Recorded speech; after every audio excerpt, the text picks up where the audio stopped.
scientists have no First Amendment protection, none. They're not free to speak out anyway. Now, as I've mentioned in the past, there's a federal gag order. I want all your listeners to consider that. There's a federal gag order on all National Weather Service and all NOAA employees. I mean, how much more obvious is this situation? They're trying to plug leaks in the ship. And we have environmental scientists being fired all over. Canada's let go a huge number of their scientists. Australia has just fired 450 of their frontline environmental scientists. Why? Because they want to cover up what's happening in any way they can. And again, they're simply trying to obscure the severity of what's unfolding from the public as long as possible. So I would argue this again.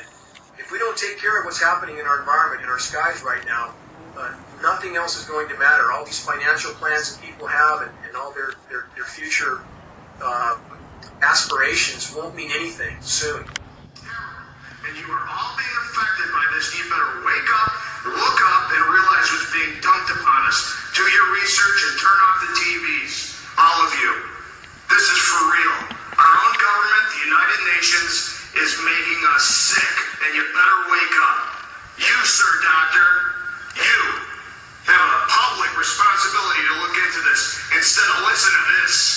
This is terrible. I want some answers. Let's hear it. We're not going to respond. Why? Why won't you respond? This is the Public Health Board. I'm sick. You're supposed to help. Let's hear it. Who wants to drink the water? The DEQ says this is safe to drink.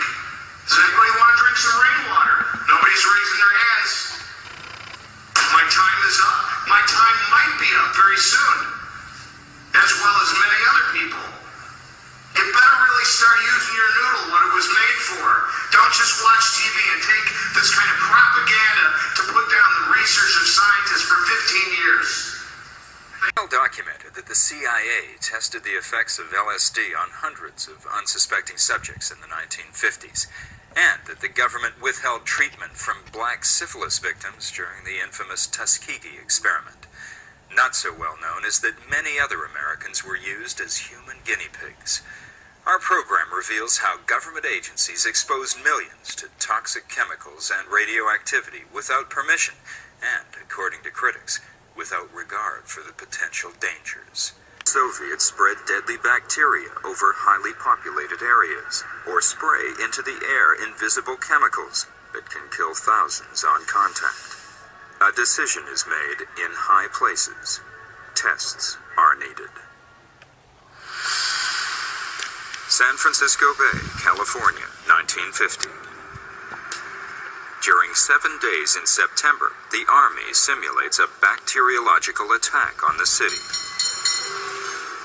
Declassified Army documents reveal that in 6 such attacks, large amounts of bacteria called Serratia marcescens are sprayed towards San Francisco from a small Navy boat in the bay. Carried by the wind, the airborne bacteria spread over a large area. The Army wants to know how far the bacteria can go. These declassified maps of the actual test show the extent of the area that is covered.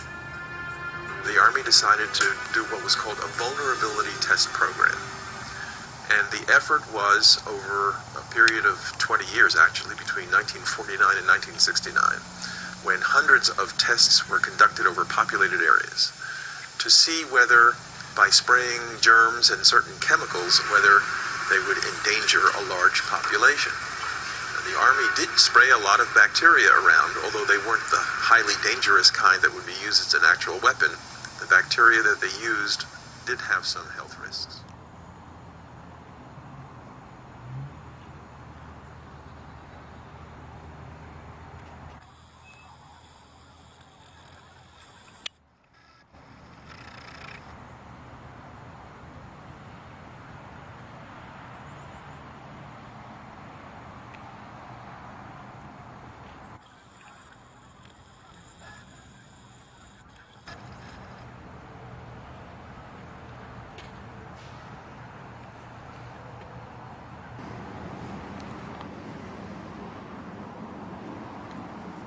That jet has no contrail.